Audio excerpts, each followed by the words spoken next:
ഒരിക്കലും വിചാരിക്കരുത് പപ്പയ കഴിച്ചാൽ പൈനാപ്പിൾ കഴിച്ചാൽ അബോർഷൻ ഉണ്ടാകുമെന്ന് വിചാരിക്കരുത്. കളർ ചെയ്യുന്ന ഫുഡ് ഒരിക്കലും നല്ലതല്ല. അതും ഈ പ്രഗ്നൻസിയെ ബാധിക്കും. ഈവൻ അബോർഷൻസ് ഉണ്ടാക്കാനുള്ള ചാൻസസും കൂടുതലാണ്.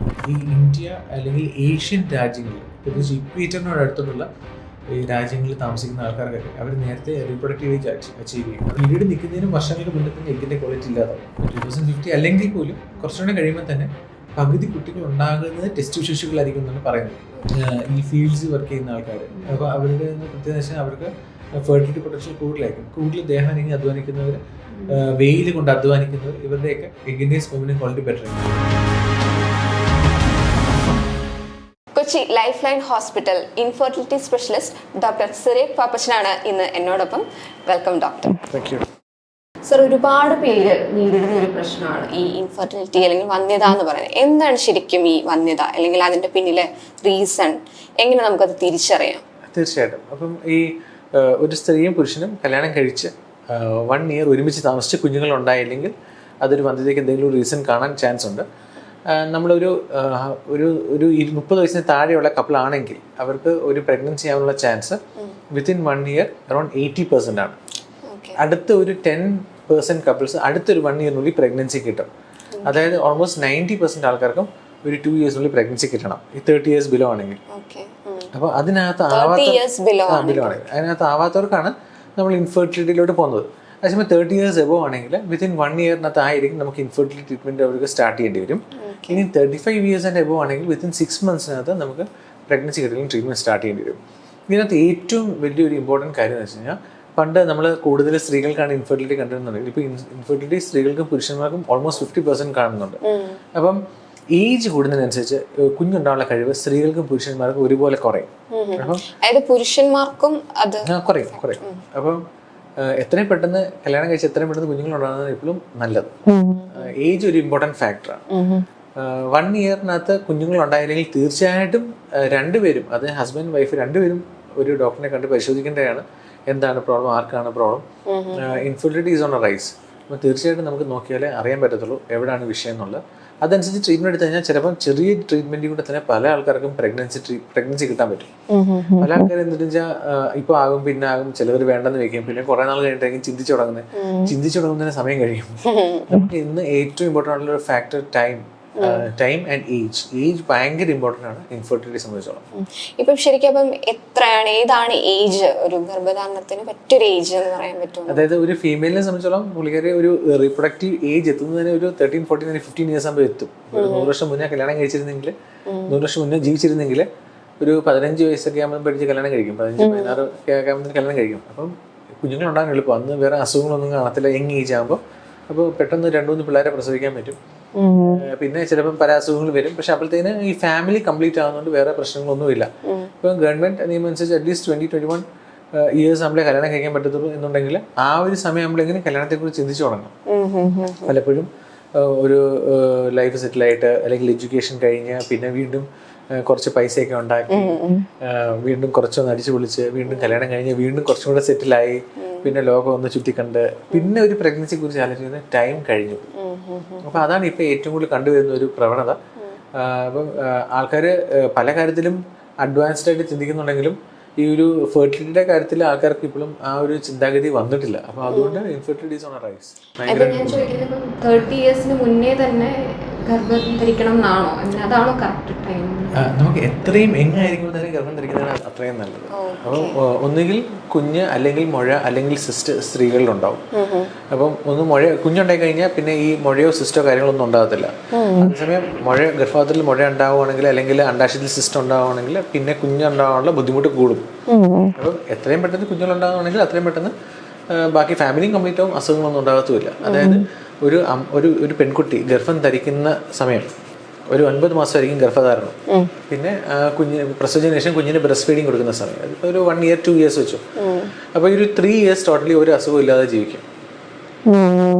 ശരിക്കും പറഞ്ഞാൽ പണ്ടത്തെ ആൾക്കാർ ഒരു 10ഉം 15ഉം പ്രസവിക്കുന്നതെന്ന് പറഞ്ഞു കഴിഞ്ഞാൽ ഒരു പാലുകൂടി മാറുന്നതിന് അടുത്ത വീണ്ടും ഗർഭധാരണം ധരിക്കുന്നു, വീണ്ടും കുഞ്ഞിന് പാൽ കൊടുക്കുന്നു, വീണ്ടും ആ കുഞ്ഞ് പാലുകൂടി മാറുന്നതിന് വീണ്ടും ഓവുലേഷനാവും, വീണ്ടും പ്രഗ്നൻസി ആവും. കണ്ടിന്യൂസ്ലി പ്രഗ്നൻസി ആയിക്കൊണ്ടിരിക്കും. അപ്പം വേറെ അസുഖങ്ങളൊന്നും ഉണ്ടാകത്തില്ല. മനസ്സിലാവുന്നത്. അപ്പോൾ എവിടെ ഗർഭിണി ആകുന്നില്ല അല്ലെങ്കിൽ എവിടെ പ്രഗ്നൻസി ആകുന്നില്ല, അപ്പോൾ അസുഖം സ്റ്റാർട്ട് ചെയ്യും. ഒന്നുകിൽ കുഞ്ഞ് അല്ലെങ്കിൽ മുഴ അല്ലെങ്കിൽ സിസ്റ്റ് ഏതെങ്കിലും ഒന്നും ഉണ്ടാവും. അപ്പോൾ കുഞ്ഞുണ്ടായി കഴിഞ്ഞാൽ വേറെ ഒന്നും ഉണ്ടാകത്തില്ല. കുഞ്ഞുണ്ടായില്ലെങ്കിൽ ബാക്കി അസുഖങ്ങളുണ്ടാവും. അപ്പം എന്തെങ്കിലും കാണാത്ത പ്രഗ്നൻസി ആയില്ല അല്ലെങ്കിൽ ഡിലേ ആകുകയാണെങ്കിൽ ഓർത്തോണം നമുക്ക് വേറെ എന്തെങ്കിലും അസുഖം ഉണ്ടാകുന്നുണ്ട്, ഉള്ളിൽ ഉണ്ടാകുന്നുണ്ട്. നമുക്ക് ചിലപ്പോൾ അത് ഒരു സിംറ്റംസ് അല്ലെങ്കിൽ അതൊരു കാരണം കാണിക്കില്ല. അതായത് വേദന, ബുദ്ധിമുട്ട് അങ്ങനത്തെ അല്ലെങ്കിൽ ബ്ലീഡിങ് ഓവറായിട്ട് ഉണ്ടാക്കുന്നത് ചിലപ്പോൾ ഒരു ലേറ്റ് ആയിട്ടായിരിക്കും. വളരെ കുറച്ച് ആൾക്കാർക്ക് മാത്രമേ ഒരു അസുഖത്തിൻ്റെ ഇനിഷ്യൽ സ്റ്റേജിൽ ഇങ്ങനത്തെ ബുദ്ധിമുട്ടുകൾ കണ്ടുവരാറുള്ളൂ. പല ആൾക്കാർക്കും ലേറ്റ് ആയിട്ട് ഇതൊക്കെ കണ്ടുവരുന്നത്. അപ്പം നമ്മളിപ്പോൾ ആരും അങ്ങനെ ചെക്ക് ചെയ്യാറ് നോക്കാറില്ലല്ലോ.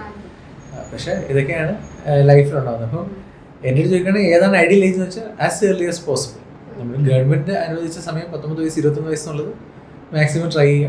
ആ സമയത്ത് കല്യാണം കഴിച്ചാൽ ഫാമിലി ചോദിക്കാണ്. കാര്യം ഇപ്പൊ 30 വയസ്സിന് ശേഷം വിവാഹം കഴിക്കുന്ന പെൺകുട്ടികളുടെ എണ്ണം കൂടുതലാണ്. ഇപ്പൊ ഡോക്ടർ പറഞ്ഞത് വെച്ച് നോക്കുവാണെങ്കിൽ അത് വലിയൊരു പ്രശ്നമായിട്ട് വരില്ലേ? ഇപ്പം 30 ഇയേഴ്സിന് ശേഷം വിവാഹം കഴിക്കുന്ന സ്ത്രീകൾ ഒരുപാട് പേരുണ്ട്. ഇപ്പൊ ജോലി, ഈ പറഞ്ഞ പോലെ പഠിത്തം, അങ്ങനെയുള്ള കാര്യങ്ങൾക്ക് ഇപ്പൊ കുറച്ചുകൂടി ഫിനാൻഷ്യലി സെറ്റിൽ ആയതിനു ശേഷം അത് വേറൊരു സൈഡാണ്. അപ്പൊ അങ്ങനെയൊക്കെ ആഗ്രഹിക്കുന്ന ഒരുപാട് പെൺകുട്ടികളുണ്ട്. അപ്പൊ അത് ഒരു കുഴപ്പമാണെന്നാണോ? അപ്പോൾ നമുക്കിപ്പോഴും നമുക്ക് ഏതൊരു വയസ്സിലും ഒരു സ്ത്രീക്ക് അമ്മയാകാൻ പറ്റും. ഓക്കെ, ഏജ് ശരിക്കും ഒരു ലിമിറ്റ് അല്ല. Unless government as a law ART bill, അല്ലെങ്കിൽ ഏത് വയസ്സിലും ഒരു സ്ത്രീക്ക് അമ്മയാൻ പറ്റും. പക്ഷേ നല്ല ഗർഭപാത്രം ഉണ്ടായിരിക്കണം, പിന്നെ ക്വാളിറ്റിയുള്ള എഗ്ഗും ക്വാളിറ്റിയുള്ള സ്പേമും വേണം, എന്നാലും ക്വാളിറ്റിയുള്ള കുഞ്ഞുണ്ടാകും. ഞാനിപ്പോഴും പേഷ്യൻസ് എന്ന് പറയും, മണ്ണ് നല്ലതായിരിക്കണം, വിത്ത് നല്ലതായിരിക്കണം, അന്നേരം നല്ല രീതിയിൽ ഫലം കഴിക്കും. മണ്ണ് നല്ലതാണ്, വിത്ത് നല്ലതല്ലെങ്കിലും ഫലം കഴിക്കത്തില്ല. വിത്ത് നല്ലതാണ്, മണ്ണ് നല്ലതല്ലെങ്കിലും ഫലം കഴിക്കത്തില്ല. അപ്പം രണ്ടും നല്ലതാണെങ്കിൽ മാത്രമേ നമുക്ക് നല്ല റിസൾട്ട്സ് കിട്ടത്തുള്ളൂ. അപ്പം ഏതെങ്കിലും ഒരു കാര്യത്തിൽ ക്വാളിറ്റി കോംപ്രമൈസ് ഉണ്ടെങ്കിൽ, അതായത് എഗ്ഗിൻ്റെ ക്വാളിറ്റി കോംപ്രമൈസ് ഉണ്ടെങ്കിലോ സ്പേമിൻ്റെ ക്വാളിറ്റി കോംപ്രമൈസ് ഉണ്ടെങ്കിലോ നല്ല എംബ്രിയോ അല്ലെങ്കിൽ നല്ല കുഞ്ഞ് കിട്ടത്തില്ല. ഇപ്പോൾ ഇത് രണ്ടും ഓക്കെയാണ്, യൂട്രസ് നല്ല അല്ലെങ്കിൽ നല്ല പ്രഗ്നൻസി കിട്ടത്തില്ല. അപ്പം ഈ 3 കാര്യം ഭയങ്കര ഇമ്പോർട്ടൻ്റ് ആണ്. അത് യങ് ഏജിലാണ് എഗ്ഗിൻ്റെയും സ്പേമിൻ്റെയും ക്വാളിറ്റി നല്ലതും യൂട്രസും നല്ലതാണ് കിട്ടുന്നത്. ഏജ് കൂടുന്നതിനനുസരിച്ച് പ്രോബ്ലംസ് കൂടും. ചുമ്മാ ആണെങ്കിൽ യൂട്രസിന് കട്ടി കൂടുതൽ വരും. അപ്പോൾ ഇതെല്ലാം പ്രഗ്നൻസി കിട്ടാതിരിക്കാൻ വലിയ വിഷയമാണ്. അത് മാത്രമല്ല, നമ്മൾ ഒരിക്കലും വിചാരിക്കരുത് മെയിൽസിൻ്റെ ആണെങ്കിലും കൗണ്ട് കുറയത്തില്ലെന്ന് വിചാരിക്കുന്നത്. മെയിൽസിൻ്റെ കൗണ്ടും ആഗോളതലത്തിൽ കുറഞ്ഞിരിക്കും. Whole worldwide there is a drastic reduction of sperm quantity and motility, morphology എല്ലാം കുറഞ്ഞുകൊണ്ടിരിക്കുകയാണ്. അതെ, അതായത് ഒരു സ്റ്റഡി ഉണ്ടായിരുന്നു ഓൾമോസ്റ്റ് 2050 എന്ന് പറഞ്ഞു കഴിഞ്ഞാൽ ഇപ്പോൾ ശരിക്കും 2025 ഇയേഴ്സ് ഡൗൺ ദ ലൈൻ. 2050 അല്ലെങ്കിൽ പോലും കുറച്ചുകൂടെ കഴിയുമ്പോൾ തന്നെ പകുതി കുട്ടികൾ ഉണ്ടാകുന്നത് ടെസ്റ്റ് ശിശുക്കളായിരിക്കും എന്നാണ് പറയുന്നത്. അപ്പോൾ അതിനകത്ത് പ്രധാന കാരണം പുരുഷന്മാരുടെ കൗണ്ട് ആഗോളതലത്തിൽ കുറയുന്നതുകൊണ്ടാണ്. അപ്പോൾ അതിന് പല റീസൺസ് ഉണ്ടാകും. ചിലപ്പോൾ സ്മോക്കിംഗ്, എയർ പൊല്യൂഷൻ ഭയങ്കര വിഷയമാണ്. Use of pesticides, micro plastics അതെല്ലാം പ്രോബ്ലമാണ്. അപ്പോൾ നമ്മൾ എത്രയും പ്രകൃതിയിൽ നിന്ന് മാറി ജീവിക്കുന്നോ അത്രയും പ്രോബ്ലംസ് കൂടിക്കൊണ്ടിരിക്കുകയാണ്. ഒരു പെൺകുട്ടി കല്യാണം ഡിലേ ചെയ്യുവാണ്. ഓക്കെ, പ്രോബ്ലം എനിക്ക് ഇപ്പോൾ താമസിച്ച് മതി, പക്ഷെ എനിക്ക് കുഞ്ഞ് വേണം. അങ്ങനെ ഉണ്ടെങ്കിൽ തീർച്ചയായിട്ടും അവർക്ക് ചെയ്യാൻ പറ്റുന്ന ഒരു ബ്ലഡ് ടെസ്റ്റ് ഉണ്ട്, AMH എന്ന് പറയും, ആൻറ്റി മുലേറിയൻ ഹോർമോൺ. ഇതാണ് ഏറ്റവും സ്പെസിഫിക് ആയിട്ടുള്ള ബ്ലഡ് ടെസ്റ്റ് ആണിത്. അതിനകത്ത് നമുക്കറിയാൻ പറ്റും എത്ര എഗ്ഗ് ഉണ്ടെന്ന് അറിയാൻ പറ്റും. നമ്മുടെ ഓവറിയിലുള്ള എത്ര എഗ്ഗ് നമുക്ക് ഉണ്ടെന്ന് അറിയാൻ പറ്റും. ഇപ്പോൾ ഓവറിയിൽ എഗ്ഗ് ആഡിക്വേറ്റ് നമ്പർ ഉണ്ടെങ്കിൽ നമുക്ക് കുറച്ച് പ്രഗ്നൻസി ഡിലേ ചെയ്താൽ നമുക്ക് വലിയ പ്രോബ്ലംസ് ഒന്നും ഇല്ല. പക്ഷേ പലപ്പോഴും ഇതിൻ്റെ എഗ്ഗിൻ്റെ നമ്പർ കുറവായിരിക്കും. അത് നമുക്ക് അറിയുന്നത് തന്നെ നമ്മൾ ലേറ്റ് ആയിട്ടായിരിക്കും അറിയുന്നത്. അപ്പം കല്യാണം കഴിക്കുമ്പോൾ തന്നെ ചിലപ്പോൾ എഗ്സ് ഓൾമോസ്റ്റ് 0 ലെവലിൽ വരാറുണ്ട് പല ആൾക്കാരുടെയും, അല്ലെങ്കിൽ വളരെ കുറവ് ലെവലിൽ വരാറുണ്ട്, നോർമലിന്നും താഴെ വരാറുണ്ട്. അപ്പോൾ ഇങ്ങനെയൊക്കെ ഉള്ളവർ പിന്നെയും കല്യാണം കഴിച്ച് ഒത്തിരി ഡിലേ ആക്കുന്നത് വരെ നേരത്തെ കല്യാണം കഴിച്ച് നേരത്തെ കുട്ടികൾ ഉണ്ടായി കഴിഞ്ഞാൽ ഫാമിലി കംപ്ലീറ്റ് ആവും. എനിക്കാണെങ്കിൽ ഒരു പേഷ്യൻ്റ് ഉണ്ടായിരുന്നു റീസെൻ്റ്ലി, ഒരു Madhya Pradesh north Indian patient, like കൊച്ചിയിൽ വർക്ക് ചെയ്യാൻ വേണ്ടി വന്നതാണ്. അവരുടെ ഇതുപോലെ 19-20 ഇയേഴ്സ് ആയപ്പോൾ കല്യാണം കഴിഞ്ഞു. ഇമ്മീഡിയറ്റ്ലി പ്രഗ്നൻസി ആയി, ഒരു കുഞ്ഞിനെ പ്രസവിച്ചു. ഇതിന് ശേഷം വെക്കേഷൻ ടൈമിൽ ഇവരെല്ലാം ഒരു വില്ലേജിൽ പോയ സമയത്ത് അവിടെ നല്ലൊരു മഴയുണ്ടായിരുന്നു. മഴയത്ത് വീടിൻ്റെ പുറത്തൊരു വെള്ളക്കെട്ട് വന്നിട്ട് ഈ പിള്ളേരെല്ലാം പുറത്ത് കളിക്കാൻ പോയി. തിരിച്ചു വന്നപ്പോൾ ഈ കൊച്ചു മാത്രം വന്നില്ല. കുറച്ച് കഴിഞ്ഞിട്ട് പോയി അന്വേഷിച്ചപ്പോൾ ഈ കൊച്ചു മുങ്ങിപ്പോയായിരുന്നു. അതൊരു നെഗറ്റീവ് ഒരു പ്രശ്നമുണ്ടായി, അപ്പോൾ കുഞ്ഞ് മരിച്ചുപോയി. പക്ഷേ അപ്പോഴത്തേക്കും ഈ ലേഡിക്ക് പീരീഡ് നിന്നുപോയി. പിന്നെ അത് കഴിഞ്ഞിട്ട് എന്തുകൊണ്ട് പീരീഡ് ആകുന്നില്ലെന്ന് പരിശോധിച്ചപ്പോൾ തീരെ എഗ്ഗില്ലാത്തൊരവസ്ഥ. അത് 0 എഗ്സ്, AMH 0 ആയിരുന്നു. അപ്പം അന്ന് യങ് ഏജിൽ കല്യാണം കഴിച്ചിട്ട് ആ ഒരു കുഞ്ഞെങ്കിലും ഉണ്ടായത്. പക്ഷേ ആ കുഞ്ഞ് മരിച്ചു. പക്ഷേ വീണ്ടും ഒരു പ്രഗ്നൻസി കിട്ടാൻ എഗ് ഇല്ല. അത് ഒരു 25-26 ഇയേഴ്സ് ആകുമ്പോൾ എഗ് 0 ആയിപ്പോയി. അങ്ങനത്തെ സന്ദർഭങ്ങളും ഉണ്ടാവും. അപ്പം നമ്മൾ ഭയങ്കര അലേർട്ട് ആയിരിക്കണം. എഗ് ആൻഡ് സ്പേമിൻ്റെ ക്വാളിറ്റി രണ്ടും കുറഞ്ഞുകൊണ്ടിരിക്കുകയാണ്.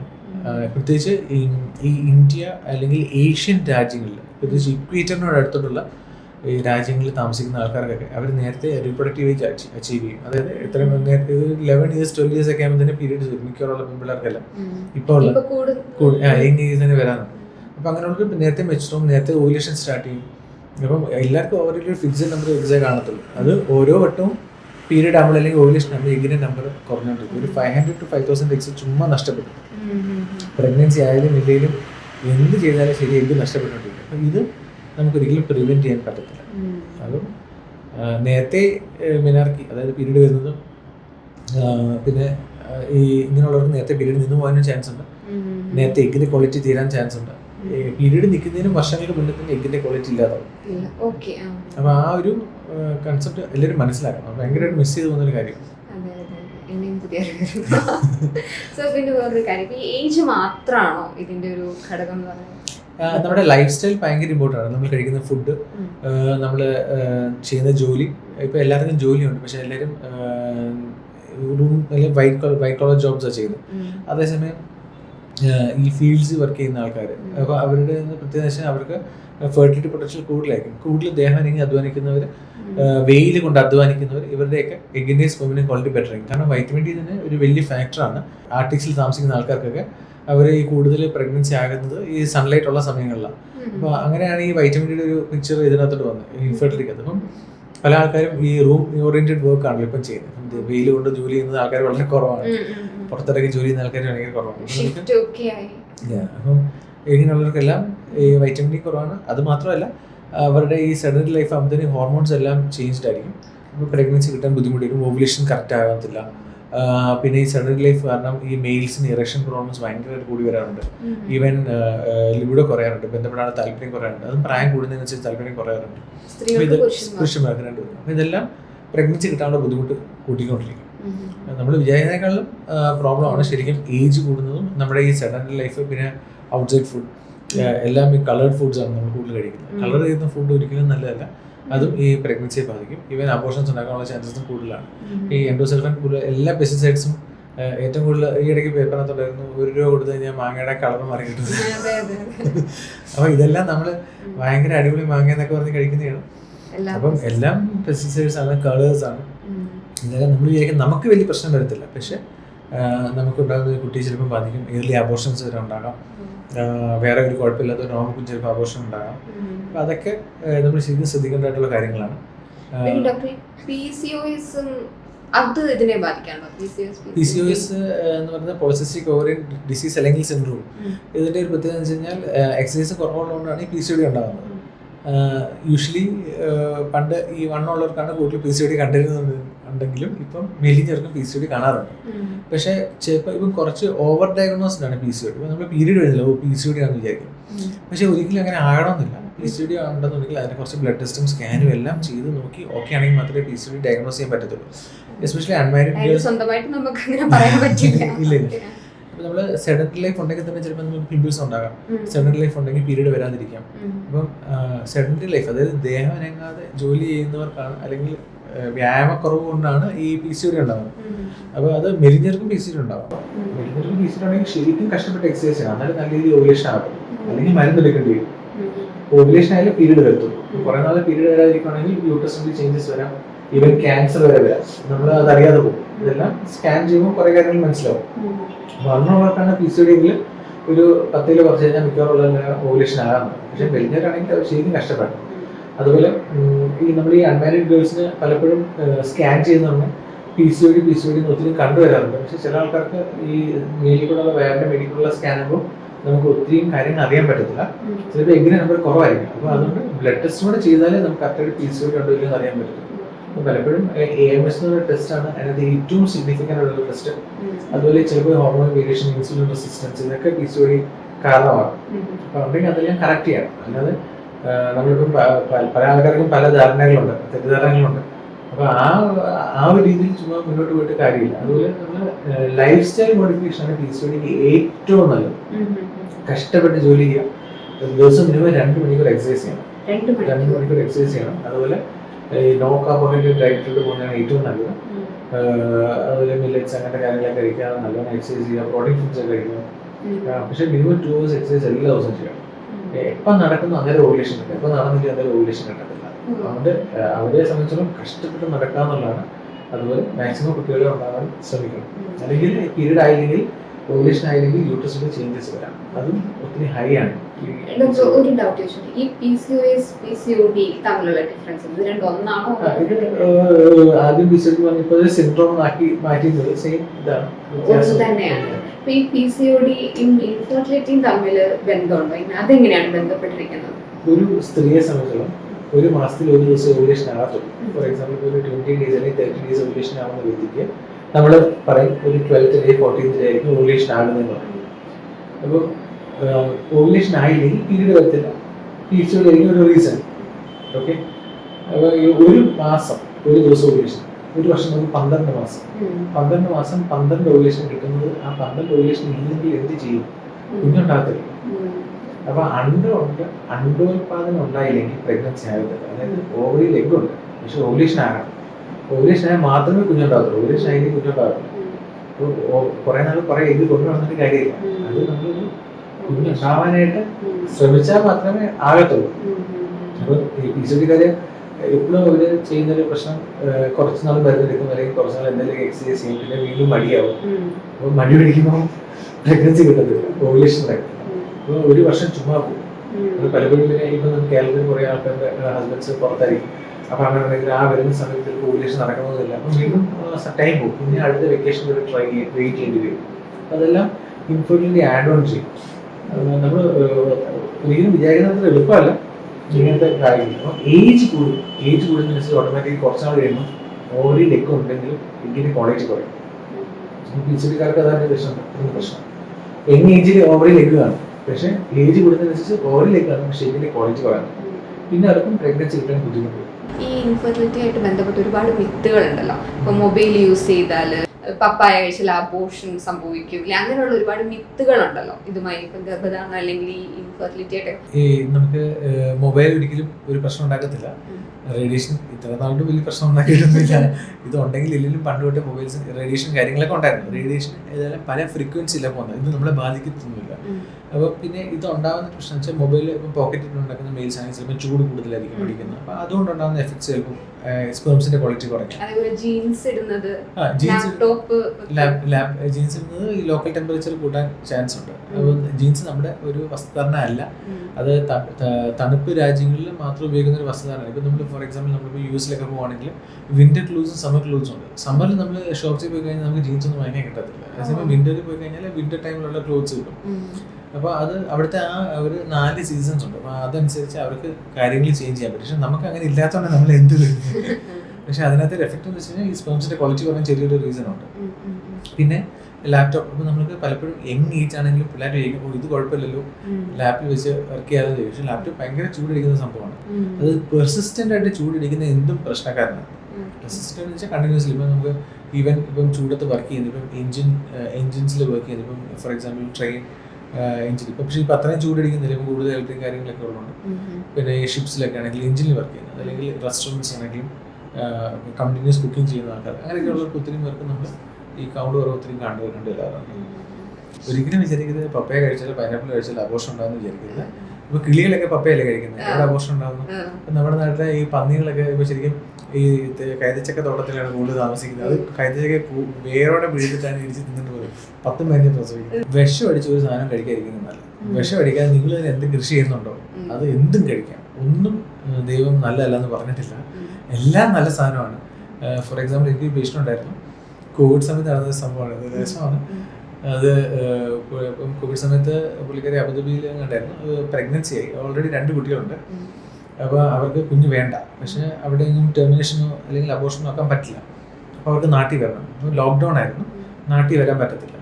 അപ്പം ആരാണ്ട് എടുത്ത് പറഞ്ഞു പപ്പയും പൈനാപ്പിളും കഴിച്ചാൽ മതി, കുഞ്ഞ് അബോർഷനായി പോകും. ഇവരവിടെ പോയിരുന്ന പപ്പയും പൈനാപ്പിളും ഫുൾ പപ്പയും പൈനാപ്പിളും കഴിച്ചിട്ടിരിക്കുക. നാട്ടിൽ വന്നിട്ട് 5 മാസം കഴിഞ്ഞു, 6 months അങ്ങോട്ടായി. നാട്ടിൽ മറ്റേത് സ്കാൻ ചെയ്യുമ്പോൾ കുഞ്ഞ് ഓടണം. ഞാൻ ഇത്ര ഓടുന്നൊരു കുഞ്ഞിനെ കണ്ടിട്ടില്ല. പീരീഡ് മിസ്സായിട്ടാണ് പ്രഗ്നൻസി ഉണ്ടെന്ന് പോലും അറിയുന്നത്. അതുവരെ എല്ലാ പണിയും എല്ലാ ജോലിയും എല്ലാ ട്രാവലും ചെയ്ത ആൾക്കാർ പ്രഗ്നൻസി വൺസ് പോസിറ്റീവ് ആകുമ്പോൾ എല്ലാം അങ്ങ് നിർത്തും. അതാണ് തെറ്റ്. ഒരിക്കലും നമ്മൾ പപ്പയ കഴിക്കുന്നത് അല്ലെങ്കിൽ ശരിക്കും നമ്മൾ ഓർഗാനിക് ഫുഡ്, അതായത് നമ്മൾ തന്നെ കൃഷി ചെയ്ത് സാധനങ്ങൾ ഉണ്ടാക്കണം. നമ്മളാരും വിഷമിട്ട് നമ്മൾ കൃഷി ചെയ്തില്ല. കാരണം നമ്മൾ ആരെങ്കിലും വിഷം കഴിക്കാൻ താല്പര്യപ്പെടുന്നുണ്ടോ? ഇല്ല. അപ്പോൾ നമ്മൾ എന്തെങ്കിലും കടയിൽ പോയിട്ട് പെസ്റ്റിസൈഡ് അടിച്ച സാധനം വാങ്ങിക്കും. അതൊക്കെയാണ് ഡേഞ്ചർ.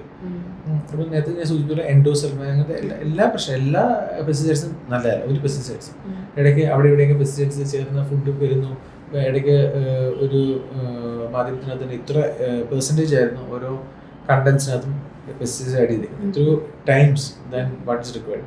അപ്പോൾ ഇതൊക്കെ ശരിക്കും ഡേഞ്ചർ. അല്ലാതെ പപ്പയ കഴിക്കുന്നതല്ല. എസ്പെഷ്യലി നമുക്ക് നമ്മുടെ തന്നെ ആയിട്ടുള്ള നാടൻ ഫ്രൂട്ട്സ്, നമ്മുടെ ജീൻസിന് പറ്റിയ ഫ്രൂട്ട്സ് ആണ് എല്ലാം. നമ്മുടെ നാടൻ ഫ്രൂട്ട്സ്, ഫോർ എക്സാമ്പിൾ പപ്പയ, പൈനാപ്പിൾ, പേരക്ക, ചാമ്പയ്ക്ക, മൾബറി, അങ്ങനത്തെ എല്ലാ നാടൻ പഴവർഗ്ഗം, നാടൻ പഴം, അതൊക്കെ ഏതൊക്കെയാണെങ്കിലും ഒരു പ്രശ്നമില്ല. അതിന് നാടൻ പഴവർഗ്ഗങ്ങൾ നമുക്ക് ഏറ്റവും നല്ലതാണ്. അത് കഴിച്ചതിന് ഒരിക്കലും നമുക്കൊരു പ്രശ്നം വരത്തില്ല. അതുപോലെ ഒരു 2-3 different varieties, 5 different varieties of fruits കഴിക്കണമെന്നാണ്.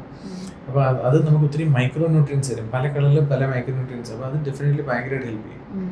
അതുകൊണ്ട് പപ്പയ കഴിച്ചെന്ന് പറഞ്ഞാൽ പൈനാപ്പിൾ കഴിച്ചെന്ന് ഒരിക്കലും ആഘോഷം ഉണ്ടാകത്തില്ല. അത് കഴിക്കണം.